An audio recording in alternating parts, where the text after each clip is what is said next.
physical presence that we have அப்படிங்கறத we are going to see one by one. In case I'm too fast, please let me know.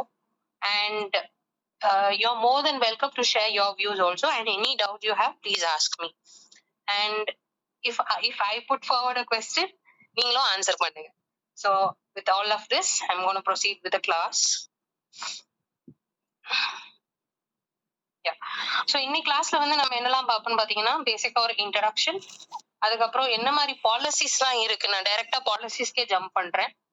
அதுக்கப்புறம் வந்துட்டு ஏன் policies பத்தி சொல்றோம்னா, because it's a trend setting topic now, ஒரு hot டாபிக்கா இருக்கு. So அதனால அதை வந்து பேசுறேன். அப்புறம் types of ecosystems and biodiversity, pollution, and then அந்த பொல்யூஷன்னால வந்து எஃபெக்ட்ஸ் எப்படி நம்ம வந்து நம்மளுக்கும் ப்ரொடெக்ட் பண்ணிட்டு ஃபியூச்சரையும் எப்படி ப்ரொடெக்ட் பண்ண போறோம் அப்படிங்கிறது தான் sustainable development. And one more topic which is research methods and climate change and mitigation. Now research methods வந்து ஒரு extra fact மாதிரி I'm adding to the already existing layer, just for awareness. Okay.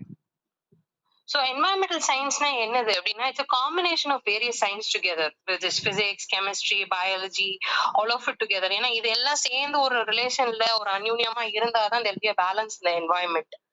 And இது அந்யூன்யமா இருந்தாலும் இதோட further அண்டர்ஸ்டாண்டிங்காண்டி நம்ம நிறைய சப்ஜெக்ட்ஸோட help எடுத்து அதை பிரிச்சு படிச்சிருப்போம். என்னெல்லாம்னா, we learn about the topography and all of that, landscapes என்ன மாதிரி இருக்கு அப்படிங்கறத ஜியோகிராஃபில பார்த்திருப்போம்.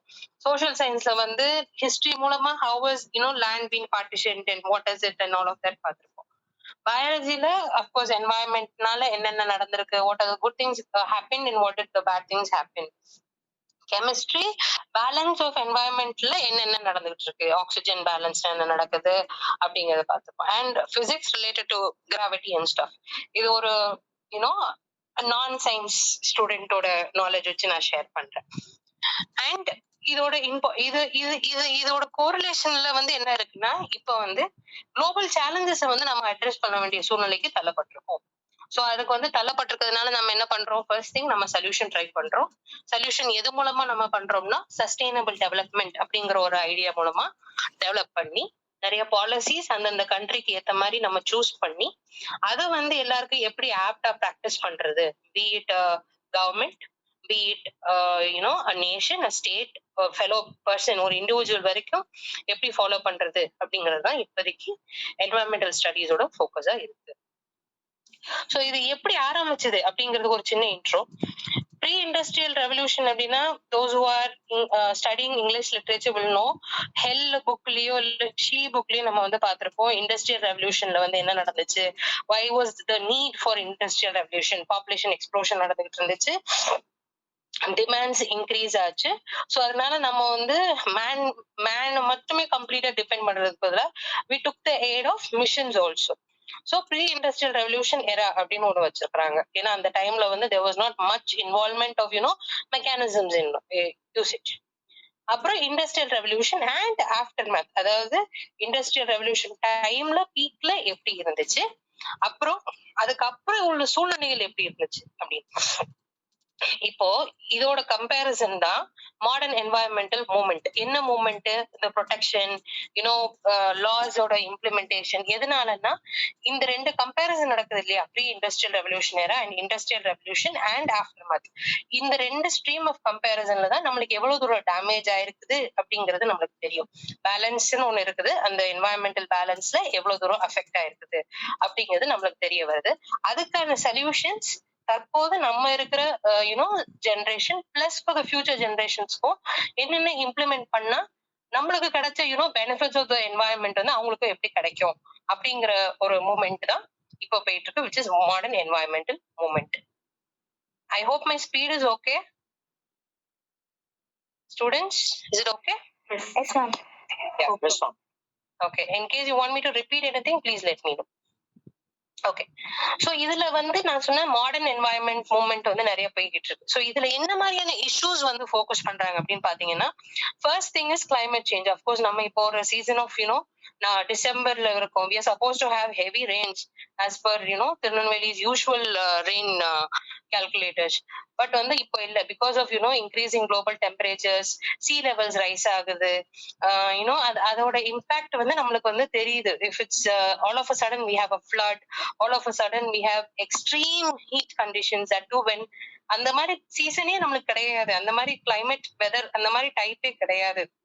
அப்படிங்கிற டைம்ல போலார் கிளைமேட் கண்டிஷன்ஸ்லாம் நம்ம வந்து எக்ஸ்பீரியன்ஸ் பண்ணிட்டு இருக்கோம். The next issue is biodiversity loss. இது என்ன biodiversity loss அப்படின்னா, biodiversityனா it's a balance of all a plant, an animal, a worm, a human being. இது எல்லாம் சேர்ந்து ஒரு கம்ப்ளீட் சிஸ்டம் இருக்கும். இப்ப நீங்க வந்து ஒரு பாக்ஸ் எடுத்துக்கோங்க. let's say in a box there's a rat and one let's say a person is there. And then in another box, means a boxங்கிறது ஒரு environment மாதிரி. அந்த பாக்ஸ்ல வந்து there's worms, there's trees, there's water, there's ஒரு complete food chain இருக்குன்னு பாத்துக்கோங்களேன். So அந்த food chain வந்து தான் biodiverse environment ன்னு சொல்லுவாங்க, compared to the previous box that I told. But அந்த complete biodiverse environment வந்து கொஞ்சம் கொஞ்சமா deplete ஆயிட்டு வந்துகிட்டு இருக்கு, இந்த சென்ஸ் குறைஞ்சுகிட்டே வந்துகிட்டு இருக்கு. So அதெல்லாம் நம்ம என்ன பண்ணணும், what can we bring it back in shape, what can we do அப்படிங்கிறது தான் பயோடைவர்சிட்டி லாஸோட ஃபோக்கஸா இருக்குது. Next thing is pollution. Of course இது நம்ம வந்து ஸ்கூல் டைம்ஸ்ல இருந்து நம்ம வந்து படிச்சுட்டு இருக்கோம். It's like air, water, soil and noise pollution that we all know. Though we had studied, the effects of it still continues, right? So there are some cities where where it is advised that you don't go to school. Delhi la nama paathirukom, please don't come to school because the pollution levels are too high, you can take up online learning in irukkudu. And water scarcity ala vandu there are people living, I think it was in Bangalore la vandu one time la vandu there was water scarcity which no one ever imagined as to how did a city like Bangalore suffer from water scarcity. So layman டேர்ம்ஸ்ல சொல்றேன். So அப்படி வந்துட்டு திடீர்னு ஒரு health environment hazard நடக்குது அப்படிங்கும்போது what to do அப்படிங்கிறது. another thing is resource depletion. அதாவது ஏற்கனவே இருக்கிற எக்ஸிஸ்டிங் நேச்சுரல் ரிசோர்சஸ ஓவர் கன்சப்ஷனால என்னென்ன அஃபெக்ட் ஆகுது அப்படிங்கிறது தான் hot topics of modern environmental focus. So இதெல்லாம் தான் 4 key issues. Now coming to policies. So policies-ல வந்து நான் இன்னைக்கு கிளாஸ்ல எடுத்திருக்கிறது பாத்தீங்கன்னா 3 important policies. இதுல வந்து Kyoto Protocol and Paris Agreement are ascending policies.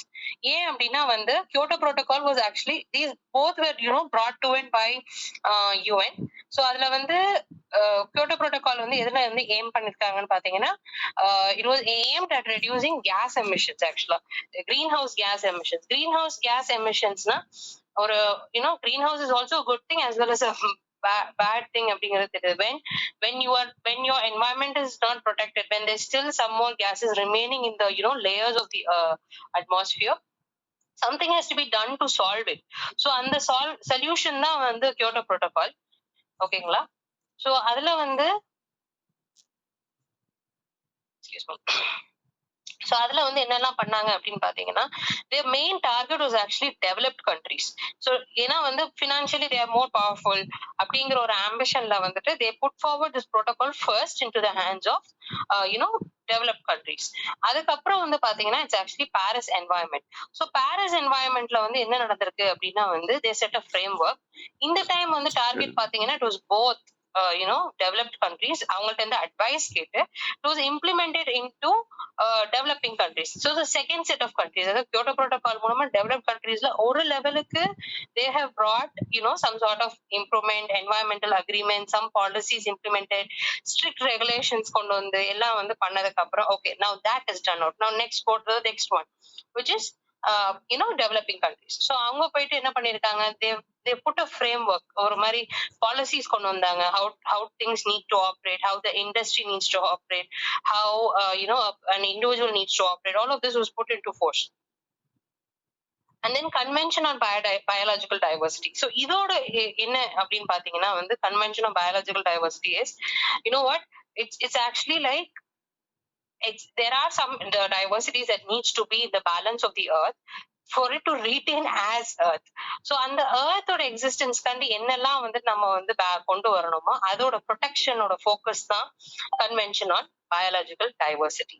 So இதுல வந்து promote sustainable use, more ethical use, more environmental friendly use, right? And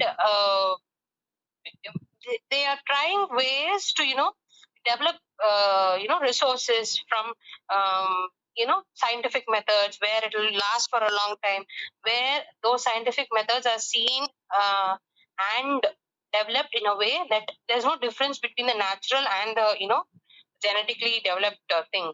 Now please don't get confused this with the brinjal incident, not like that. Idu vandu completely different. These are all the international agreements that have been in focus. Okay, நம்ம கண்ட்ரில என்ன மாதிரியான policies வந்து follow பண்றாங்க?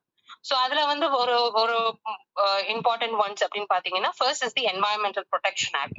இது என்ன மாதிரியான focus அப்படின்னு பாத்தீங்கன்னா வந்து environmental protection act in the sense the complete environment. There are some regulations, let's say trees should not be cut down, or the waste management is there. There is what else is there? There's the usage of vehicles being run in the இப்போ ரீசெண்டா வந்துட்டு there's like இந்த இயருக்கு மேல உள்ள car should not run, this type of engine should not run. I think they are promoting 6SF engines now and not the previous versions of it.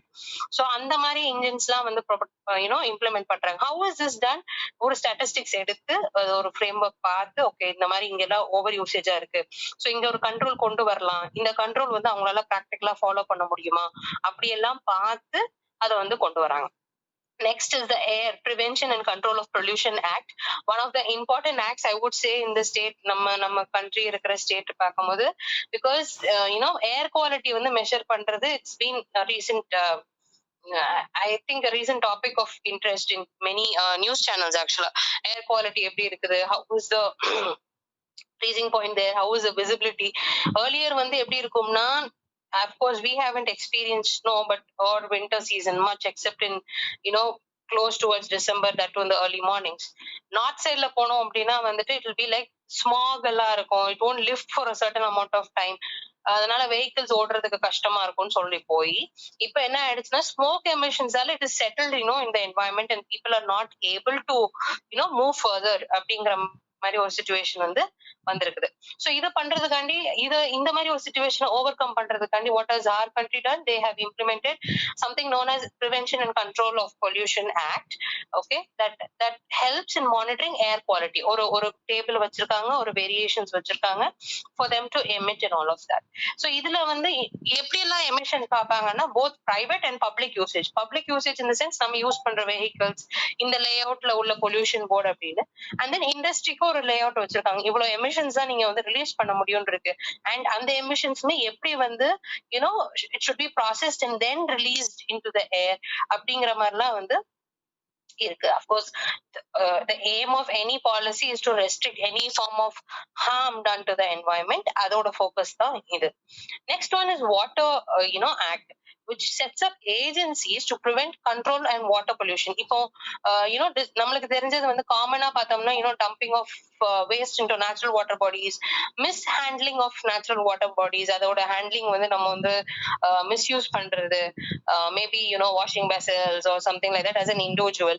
As an industry பாத்தீங்க அப்படின்னா வந்துட்டு it will be like அவங்க வந்துட்டு பொல்யூஷன்ஸை வந்து discharge பண்றதுக்கு water பாடிஸை வந்து சோர்ஸா எடுத்து வந்து ரிலீஸ் பண்றாங்க, which is not the standard protocol for the discharge of industrial effluents.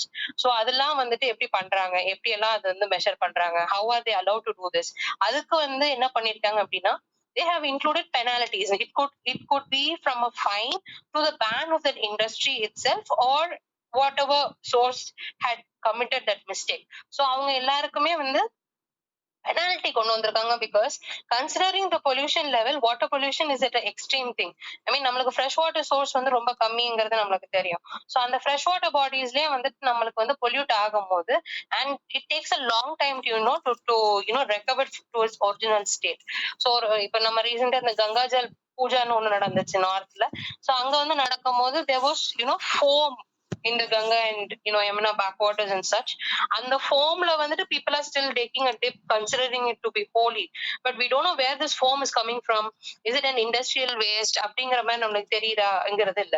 So இது இந்த மாதிரி foam வராம தடுக்கிறதுக்காண்டி they have included policies and penalties especially to reduce this water pollution.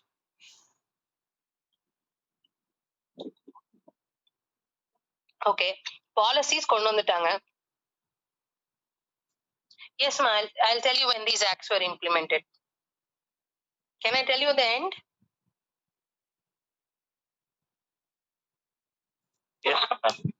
Yeah. Okay, regulatory framework வந்து நம்ம வந்து கொண்டு வந்து. Somebody raised a hand. All right, if you have any doubt please ask me. Okay, so இது வந்து எப்படி வந்து கொண்டு வராங்க, practiceல கொண்டு வராங்க அப்படின்னா, ஃபர்ஸ்ட் வந்து சென்ட்ரல் பொல்யூஷன் கண்ட்ரோல் போர்டு வந்து இதை வந்து டேக் அப் பண்ணிக்குது பாலிசிஸ். இதோட lay out, frame work, policies to conditions to follow and what are the limitations. அதாவது இந்த இடத்துல வந்து this is limitations in the sense, I mean to say like, okay, this is the maximum you can do and there's no beyond after it. இதுக்கு மேல நீங்க போனீங்கன்னா you'll fall into the pollution category அப்படிங்கிற மாதிரி ஒரு standard set லிமிட்ஸ்லாம் வச்சுட்டு they pass it on to the state pollution control board. Now this one, if produces effect measures into the state and they conduct inspections and take corrective measures in that, and they also have to report back to the central board. Now the public interest litigations, now this one allows citizens to seek judicial interventions in environment matters. It provides basically speaking ஒரு பப்ளிக்கா வந்துட்டு இப்ப நீங்க வந்து பாத்திருப்பீங்கன்னா வந்து we take up all of this தமிழ்ல வந்து what will they say, oath மாதிரி இருக்கும் இல்லையா. So the promise to protect the environment in the school educational institutions எல்லாத்துக்குமே வந்து ஒரு they'll send a notice to say an oath because we are the future generations and we have to protect the environment in the country. All of these oath taking and students going on camps and cleaning and all of that, all of this is taken through this thing, and they also allow citizens to seek judicial interventions in environmental matter. If they see something wrongdoing, they can use this forum and involve in complaining those industries that follow malpractices. Now coming to ecosystems and biodiversity. So ecosystem structure எப்படி work பண்ணுது பாத்தீங்கன்னா, first one is basic, like we have two splits of the ecosystem which is abiotic factors and biotic factors. So abiotic factors வந்து பாத்தீங்க அப்படின்னா வந்து it's actually climate, water and minerals, those are all naturally existing in the environment. And biotic factors வந்து என்னன்னா producers, consumers and decomposers, those who use these or adapt themselves to these biotic factors, அதாவது climate இருக்கலாம், water இருக்கலாம், minerals இருக்கலாம், அவங்கலாம். And biotic factorsல வந்து 4 levels இருக்கு. Of course producers யாருன்னு தெரியும். They are the ones who produce food on their own using the help of sunlight, which is obviously plants, and then a certain amount of bacteria too. And then later on it is consumers are the ones who depend on the producers, and there is the level of decomposers who are none other than who actually break down the dead material into various components that are suitable for the environment. Now this happens. The next one is energy flow. Energy flow ல வந்து என்ன நடக்குதுன்னா food chain நடக்குது. ஒரு primary consumers இருக்காங்க, secondary consumers இருக்காங்க, tertiary consumers இருக்காங்க. So அவங்க எல்லாம் வந்துட்டு வேற வேற ecological pyramidsல வந்துட்டு எப்படி வந்து அவங்க வந்து ஃபாலோ பண்றாங்க அப்படிங்கறதா இருக்கு. அண்ட் கியோட்டோ புரோட்டோகால் நீங்க கேட்டிருந்தீங்க. Kyoto protocol was implemented in 1997, Paris agreement in 2015. சரிங்களா? If you have any more doubts please let me know. Ecosystem services. So இந்த ஈகோசிஸ்டம் வந்து என்ன மாதிரி சர்வீசஸ்லாம் நம்மளுக்கு வந்து யூனோ குடுக்குது அப்படின்னு பாத்தீங்கன்னா, of course basic amenities like food, water and raw materials for our benefit. And then supporting சர்வீசஸும் இருக்கு. நியூட்ரியன் சைக்கிள் இருக்கு, சாயில் ஃபார்மேஷன் இருக்கு, கல்ச்சரல் சர்வீசஸும் இருக்கு. Like blooming of trees and plants and all of that together. Okay. So conservation and biodiversity. என்னது biodiversity, என்னது conservation? So நான் biodiversity ஏற்கனவே சொல்லியிருக்கேன். It's a coexisting or rather mutual understanding of various species for a holistic balance அப்படின்னு சொல்லுவாங்க. ஒரு balance கொண்டு வர்றதுக்காண்டி ஒரு ஸ்பீஷி ஒரு கேட்டகரி ஆஃப் ஸ்பீஷிஸ் இந்த அமௌண்ட்ல இருக்கணும் அப்படிங்கிறது இருக்கு. ஸோ அந்த பேலன்ஸ்க்கு வந்து ஒரு த்ரெட் வந்துருச்சுன்னு வைங்களேன். அந்த த்ரெட் என்ன மாதிரியான த்ரெட் இருக்கும்னா, ஹேபிட்டாட் லாஸா இருக்கலாம், இல்ல அந்த ஸ்பீஷிஸ் வந்து எக்ஸ்டிங்க்ட் லெவலுக்கு போகலாம். ஒரு அவங்களோட லொகேஷன்ல இருந்து that is habitat loss மாதிரியே வந்து they would have been shifted due to some disaster or something and they're not able to go back there. And pollution and climate change வந்து நடந்துட்டு இருக்கலாம். இதெல்லாம் வந்து threat to that balance of that biodiversity. Exploitation நடந்துட்டு இருக்கலாம். நம்மளோட demands ஜாஸ்தியா இருக்கு, நம்மளோட தேவைக்கு அப்பார் தாண்டி நம்ம வந்து நிறைய வந்து ரிசோர்சஸ் யூஸ் பண்ணும் போது அது வந்து த்ரெட் வந்து அந்த பயோடைவர்சிட்டி பேலன்ஸ் வந்து வந்துருது. ஸோ இதுக்கெல்லாம் வந்து நம்ம வந்து என்ன பண்ணணும் அப்படின்னா வந்து கன்சர்வேஷன் ஸ்ட்ராட்டஜிஸ் சொல்லணும். Conservation strategies in the sense protection of that biodiversity, அந்த பழைய பேலன்ஸ்க்கு கொண்டு வரதுக்கு வந்து நம்ம வந்து ரெண்டு விதமா ஒண்ணு பண்ணலாம். ஒண்ணு வந்து இன்செட்டு கன்சர்வேஷன், இன்னொன்னு வந்து எக்ஸிட்டு கன்சர்வேஷன். இது என்னது இன்செட்டு கன்சர்வேஷன், எக்ஸிட்டு கன்சர்வேஷன்னா? இன்செட்டு கன்சர்வேஷன்னா அவங்க இருக்கிற இடத்துலயே, ஃபார் எக்ஸாம்பிள் வந்து இப்போ நம்மளுக்கு ஜூக்கும் வாட் இஸ் சாங்சுரிக்கும் வந்துட்டு there's a difference. லைக் சாங்சுரிங்கிறது வந்து அவங்களோட ஹேபிட்டாட் மாதிரி we go and we visit there on a jeep truck. அந்த மாதிரியான ப்ரொடெக்ஷன் பேர் வந்து இன்செட்டு. அதாவது அவங்களோட என்வாயன்மெண்ட்லயே அவங்களுக்கு ப்ரொடெக்டட் மெத்தட்ஸ் வந்து நம்ம வந்து கொண்டு வரும்போது it's called as in situ methods. அவங்களோட லொகேஷன், ஹேபிட்டாட் அந்த மாதிரி எல்லாம் கொண்டு வந்து நம்ம வந்து ப்ரொடெக்ட் பண்றது. இது வந்து ஒரு cost effective way of conservation. ஏன்னா அவங்களோட இருக்கிற இடத்துலயே நம்ம வந்து பண்றதுனால வந்துட்டு we are not going to construct anything new, we are not going to give a layout to it. அவங்களுக்கு இருக்கிற இடத்தை இன்னும் பெட்டரா, அவங்களுக்கு தேவையான ரிசோர்சஸ் என்னென்ன குறைவா இருக்கு, அந்த பேலன்ஸ் ஏன் மிஸ் ஆகுது அப்படிங்கறத மட்டும் அங்க போய் இன்வெஸ்ட் பண்ணி அதை வந்து அவங்களுக்கு ப்ரொக்யூர் பண்ணி கொடுத்தா போதும். எக்ஸிட் environment வந்து என்னன்னா, இப்போ வந்து நம்ம we are having so many zoos and we have all this botanical gardens and seed banks and all of that farming. What is the other one? இயற்கை விவசாயம் and the eco-friendly methods of farming.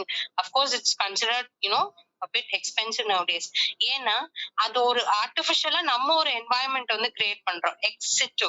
So in situ is inside. அந்த ஏற்கனவே இருக்கிற environment வந்து இன்னும் கொஞ்சம் கம்ஃபர்டபுளா இருக்குது. இட்ஸ் ஆல்மோஸ்ட் லைக் ஏற்கனவே ஒரு வீடு கட்டி ஒரு பழைய வீடு இருக்குது, அந்த வீடு கொஞ்சம் ஏதோ கொஞ்சம் let's say டேமேஜ் இருக்குன்னு வச்சுக்கோமே, அதை கொஞ்சம் வந்து இருக்கிற வீடே வந்து they are saying it will last for some decades more. So அதனால அதை இடிச்சு கட்டாம இன்னும் கொஞ்சம் ஆட் பண்ணி பூஸ்ட் அப் பண்ணா என்னெல்லாம் அந்த பில்டிங் இன்னும் ஸ்ட்ராங்கா இருக்கும். அதுக்கு பேர் இன்சிட்டு. எக்ஸிட்டு வந்து நம்மளுக்கு எங்கேயுமே கிடைக்கல. So we have to start everything from scratch and create the same environment like that house. அப்படிங்கும் போது it is known as exit conservation. So இதுல வந்து என்னெல்லாம் வரும்னா, zoos வரும், botanical gardens வரும். அவங்க எல்லாம் from scratch you have to create that layout for those protection of environment. யூஸ்வலா வந்து எக்ஸிட்டு வந்து எதுக்கெல்லாம் ஃபாலோ பண்ணுவாங்கன்னு பாத்தீங்கன்னா, என்டேஞ்சர்ட் ஸ்பீஷிஸ்க்கு வந்து எடுத்துப்பாங்க. என்டேஞ்சர்ட் ஸ்பீஷிஸா இருக்கலாம், என்டேஞ்சர்ட் பிளான்ஸா இருக்கலாம். ஸோ அவங்கள வந்து to bring them in back into the environment, அதுக்காண்டி வந்து அவங்கள வந்து எக்ஸிட்டு ஃபார்ம் ஆஃப் கன்சர்வேஷன்ல வந்து அவங்கள வந்து கொண்டு வருவாங்க. ஸோ இதுக்கான வந்து of course there are some policies and most importantly focusing on this is sustainable development and so many other things that are done to protect the environment on this. Okay. So இது மாதிரி என்னெல்லாம் areas எல்லாம் protect ஆயிட்டு இருக்கு இந்த in situ and ex situ form of இதுல அப்படின்னு பாத்தீங்கன்னா, ஃபர்ஸ்ட் திங் வந்து இங்க வந்து பாத்தீங்கன்னா வந்து it is actually national parks. Historical back, அதாவது அதோட மோட்டிவ் என்னன்னா வந்து அதோட பேக்ரவுண்ட் என்ன, இவ்வளவு பாப்புலேஷன்ல இருந்தாங்க, இதோட கன்சர்வேஷன் கோல்ஸ் என்ன, இதெல்லாம் வந்து அதெல்லாம் ஒரு அவேர்னஸ் கிரியேட் பண்றாங்க. சோ இதெல்லாம் வந்து நேஷனல் பார்க்ஸ் மூலமா வந்து பண்றாங்க. And then wildlife sanctuary. Now national parks, you have to tell me whether it is an in situ or an ex situ after I finish this class. I mean இந்த slide முடிஞ்ச உடனே நீங்க சொல்லணும். And whyங்கிறதையும் சொல்லணும். Wildlife sanctuaries வந்து பாத்தீங்கன்னா there's a difference between wildlife and national parks. ஏன்னா specific என்வாயன்மெண்ட்ல போயிட்டு அதை வந்து நம்ம வந்து ப்ரொடெக்ட் பண்றோம், அவங்களோட இருக்கு அப்படிங்கிறது தான் வந்துட்டு வைல்ட் லைஃப் சான்ச்சுரிஸ். பயோஸ்பியர் ரிசர்வ்ஸ்னு ஒண்ணு இருக்கு. பயோஸ்பியர் ரிசர்வ்ஸ் வந்து என்னன்னு பாத்தீங்கன்னா வந்து தே ஆர் ஆக்சுவலி வந்து என்னன்னா வந்துட்டு there's an environment that can use man-made implementations into it, maybe say 50-50 ratio, and they protect it for the upcoming generations. Now tell me, is national park is an in situ or ex situ form of conservation? Anyone?